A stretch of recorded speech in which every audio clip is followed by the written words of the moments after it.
Welcome to the 5-Man Breakdown. It's your host, Dorsey. It's your host, Maurice here.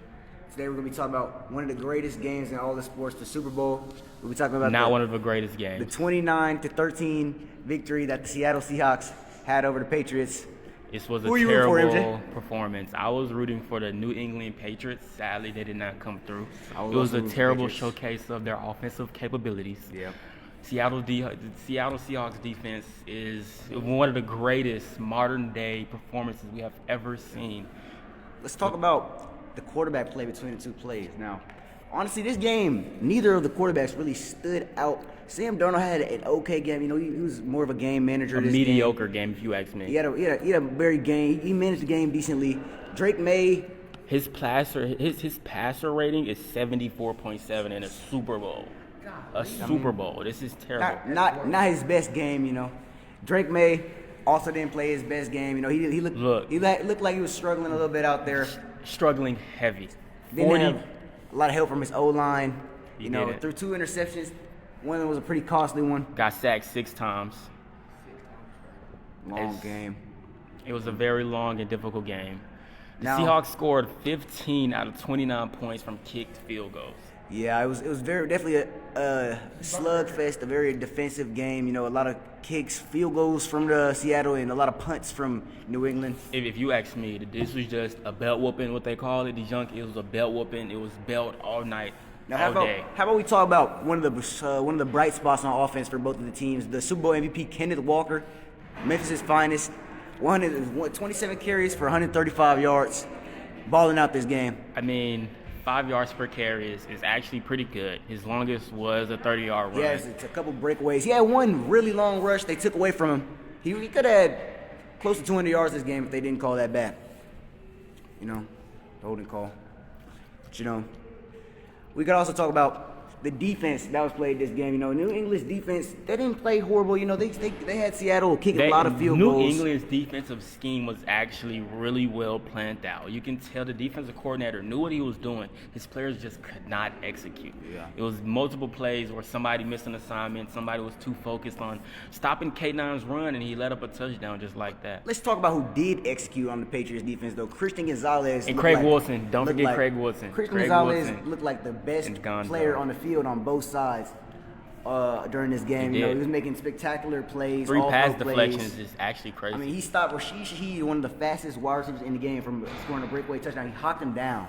And he had JSN on absolute locks the entire night. JSN did not perform. Let's talk about JSN. JSN did not perform. Supposed to be the best. He did not show out. The best wide receiver in football this year. 4 catches for 27 yards in the biggest game. Terrible. The biggest game of your life. You know, some of this could be attributed to Sam Darnold's play. You know, there was a couple plays where it looked like Jackson Smith and Jigba possibly could have been open for touchdowns. Tyreek Hill had Tua Tagovailoa as his quarterback, and he still had 1,000-yard seasons. Tyreek Hill, no excuse. Tyreek Hill, no excuse. Is out of the NFL. Look. His leg might be broken, but the quarterback's no excuse. Larry Fitzgerald. He had terrible quarterbacks his entire career. There was a play where they were at the 15-yard line where Jackson Smith was wide open, and Sam Darnold could not. He did not get it to him.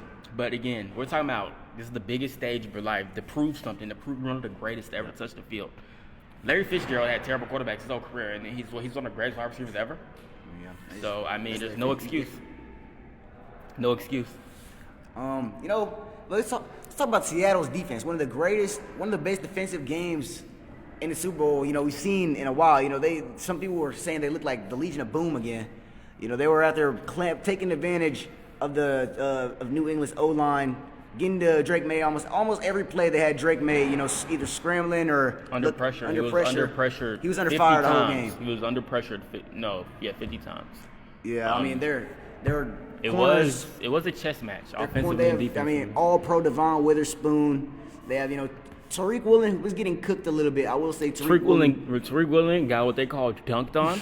Tariq Woolen got dunked on by Mac Hollins. Somebody who doesn't wear shoes, by the way. He does not wear shoes. Let's talk about Mac Hollins' Super Bowl outfit. Well, he pulled up in shackles and on his ankles, no feet. No shoes, no socks, a jumpsuit.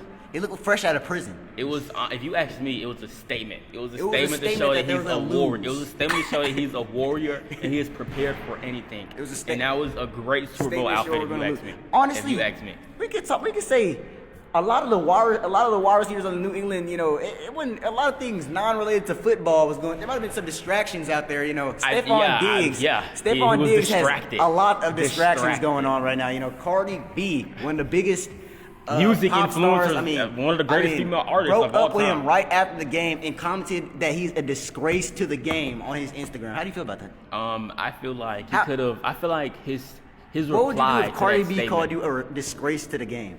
Okay. What I would do, well, first of all, I wouldn't listen to what she has to say because she knows nothing about football. She knows nothing about what it takes to get to this level. She doesn't know how to feel to perform on this level. So she shouldn't say that, if you ask me. Yeah. That's just my personal opinion. Stephon Diggs is possibly a top 20 wide receiver of all time. Yeah. So, you know, I just feel like Vikings those comments were unnecessary. They were. And if he wasn't so distracted, On the topic let's of- say distracted, Yeah. he could have maybe gotten more yards and performed a lot better with our average day. I was going to say, on the topic of Stephon Diggs, you know, he only got about 3 targets. Even Drake May, in a post-game interview, says he wishes he got more opportunities to get Stephon Diggs the ball as he's, you know, the number 1 option. But, you know, definitely a struggle game for the Patriots offense. You know, the defense, mediocre. Seattle, honestly, it was a mediocre game all around. Seattle didn't do nothing too spectacular, kicked a lot of field goals. A lot of field goals.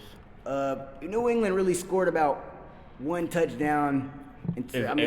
Once they scored their first touchdown, it was already over. So they were Yeah, scored a lot of garbage time. they touchdowns. tried to get something rolling after they scored that first Matt Collins touchdown, but The the game was Seattle out of reach. defense was just, it was already out of hand, Yeah. already out of play. Drake May chewed up too much clock. He wasn't throwing the ball. A phrase they said looked like he was seeing ghosts out there. Finally, back on the topic of the Patriots O-line, you know, there were many questions about future health. or current superstar Will Campbell. Fourth overall pick. 4th overall pick, Will Campbell, and one of the best college O-linemen in history, if you ask me. LSU history. And seeing, could he hold up with those quote-unquote baby arms that he has? Will he be able to hold up against the Seattle Seahawks defense? And he did not. If you personally ask me, one, he has short arms, so as a lineman, that punch is essential for a tackle of his caliber. That punch is essential to stop any bull rushes. His arms are short, so he has to have a late punch, which causes him to easily get bull rushed more, finesse move more. It's terrible. What we watched out there was a half Will Campbell. He was not fully healthy. He claimed he was injured, you know, during this playoff series. And, you know, honestly, during these whole playoffs, it seems like he's been getting picked on a little bit. But, He has. you know, He he's has. been going against guys like Khalil Mack, Nick Bonito. Those are legendary players, if you ask me. Those are current day beasts. Will Anderson Jr. These are some dogs. These are some they dogs. fight.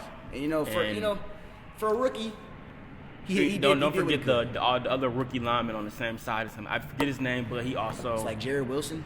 Yeah, I believe so. I don't know. That. Yeah, but he was getting cooked too. It was terrible. It was. You know, enough said. You know, on topic of the Super Bowl, not one of the best games.